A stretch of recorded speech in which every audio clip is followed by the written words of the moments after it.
Morrison government's pushing to get its medevac repeal through the Senate this morning. Live now to our political reporter Trudy McIntosh. Trudy, Labor's accusing the government of doing a secret deal with Jacqui Lambie. Yeah, Annalise and Kieran, it's been fiery scenes in the Senate for the last 30 minutes. We saw the Leader of Government Business, Matthias Cormann, up on his street straight after the prayers in the Senate when it opened at 9:30. He's moved to suspend standing orders in order to bring on this vote and debate about this medevac repeal. We know for some time the government has been pushing to get this through, but they don't have enough crossbench support as it stands. It'll be interesting to see now if they do have Jacqui Lambie over the line. That is who they have been working on for weeks now. Here was the Leader of Government Business, Matthias Cormann, as he moved that motion. This is one of the core issues that we took to the last election, our promise to repeal the Labor Green-backed weak medevac laws, which have weakened our border security arrangements, which have weakened our national security. We believe it's in the national interest for this legislation to come to a vote, to be resolved. Immediately we saw Labor up on their feet after this, the Shadow Home Affairs Minister, Christina Keneally, demanding to know about a secret deal they believe that Jacqui Lambie has struck with the government when it comes to medevac. We know all eyes have been on her. She had one mysterious demand she put to the government when it came to her support for this repeal. It was reported to be that New Zealand resettlement offer for 150 asylum seekers from Morrison to be transferred to New Zealand. We know that the Prime Minister just a few days ago said they weren't changing their position when they came to that deal. But here was Labor's Christina Keneally on her feet, very frustrated that we haven't seen the details of this secret deal. What is the secret deal? A deal between the Morrison government and Senator Lambie to drive a stake through the heart of medevac, and they're keeping it secret from this Parliament and from the Australian public. Without the full details of this secret deal, how on earth can senators cast a vote in this debate?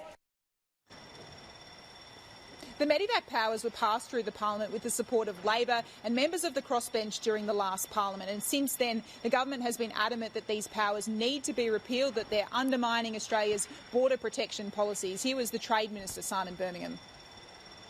Our policies are working in terms of resettling individuals as a result of agreements we're striking elsewhere around the world. And, Mr President, our policies continue to provide the provision for medical advice to inform decisions made by the Minister, and it is completely misleading for Senator Keneally or anyone else in this place to pretend otherwise.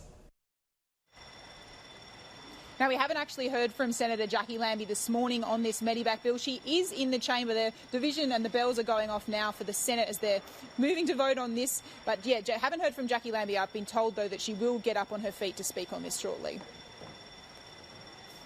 We're going to take you live now to the Senate, where debate is continuing to suspend those standing orders. We do understand that Jacqui Lambie is there and sitting with the government, and the government is moving to bring on that final vote. Yeah, Annalise, they can, if the debate, the list of speakers is not exhausted by 11 a.m, the government will gag debate and bring on the vote. Now, this doesn't happen unless a government wants the vote to happen.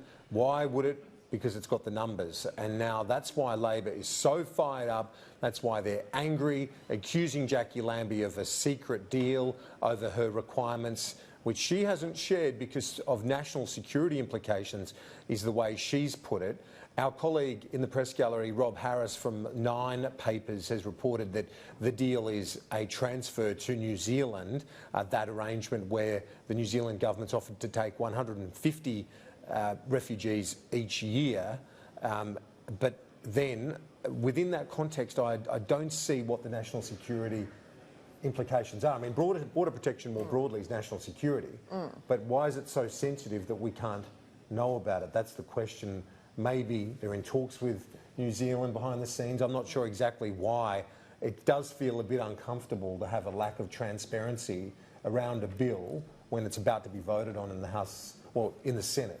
It's hard to speculate without any kind of context, as you say, because there could be another deal that's suspended on it. What we've said is, what we've heard Jacqui Lambie tell us is that there are 2 options that she's given the government for this deal, and so there could be a variety of ways of achieving what she wants to achieve.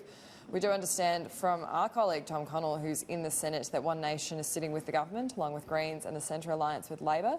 Cory Bernardi's come in and also sitting with the government, and it appears Matthias Cormann is in conversation with Penny Wong right across the table.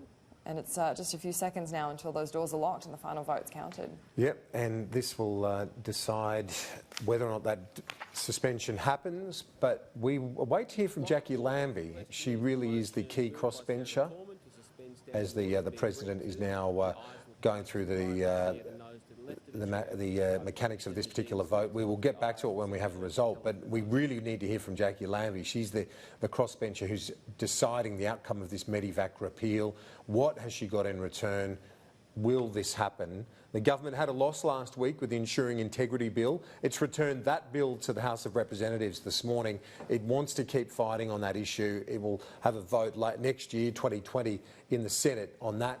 They want to finish this year, though, Annalise. It's been a great year for Scott Morrison. He's won the election. He wasn't meant to win it. He's had a really fantastic year back on the Treasury benches, but they would like to finish the year in control of their legislative agenda, and that includes that repeal. And it's a hugely symbolic win. It was this time last year, we were in the final days of sitting days of the year, that medevac was passed through against the government's wishes because they didn't have the numbers to block it, and it was seen as such a sign of weakness at the time. It was seen as being such an issue for the government that they couldn't control the House, and there was speculation that we were looking at an early election to deal with it. In the meantime, he's now romped through, winning the election that no one said he could win. He's got a very strong mandate, and so for him to be able to end the year repealing the law that they never want passed in the first place will be a very symbolic victory for the government. And just to recap, Annalise, Jacqui Lambie is sitting with the government on this motion as moved by Matthias Cormann, this suspension effort by him.